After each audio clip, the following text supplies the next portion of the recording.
હું રેશમા પટેલ, ગુજરાત પ્રદેશ મહિલા પ્રમુખ, આમ આદમી પાર્ટી. ખૂબ જ દુઃખ સાથે જણાવવા માંગુ છું કે આમ આદમી પાર્ટીના કાર્યકર્તાઓની અથાગ મહેનતથી વિસાવદર વિધાનસભાની સીટ ઉપરથી ભૂપતભાઈ ભાયાણી આમ આદમી પાર્ટીના મેન્ડેટ ઉપર જીત્યા હતા. ત્યારે આવતીકાલે એ ભારતીય જનતા પાર્ટીમાં ભળવા જઈ રહ્યા છે ભેસાણ મુકામે.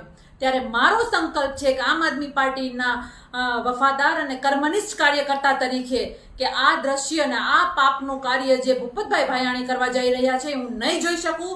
એટલા માટે ભેસાણ મુકામે હું આ લોકોના પાપના પોટલા ઉપર જૂતા મારવા જઈશ. આ મારો સંકલ્પ છે. કારણ કે વિસાવદર વિધાનસભાની જનતાએ ખોબલે ને ધોબલે મત આપ્યા. આમ આદમી પાર્ટીના અસંખ્ય કાર્યકર્તાઓએ પોતાના મહેનત અને પોતાના પરિશ્રમથી આ જે વિધાનસભા હતી એમાં આમ આદમી પાર્ટીને જીતાડી હતી. ત્યારે ભૂપતભાઈ ભાયાણીએ સમગ્ર વિસાવદર વિધાનસભાનો ગદ્દાર છે અને ગદ્દાર કરાર તો અમે બહુ પહેલા જ આપી ચૂક્યા છીએ. પરંતુ આજે જ્યારે એ ભારતીય જનતા પાર્ટીમાં વિધિવત જોડાવા જઈ રહ્યા છે ત્યારે અમે આ કૃત્ય નહીં જોઈ શક્યા. એનું પાપ ઉપર અમે જોડા ફેંકવા જાશું. એ અમારો સંકલ્પ છે. ધન્યવાદ. જય હિન્દ.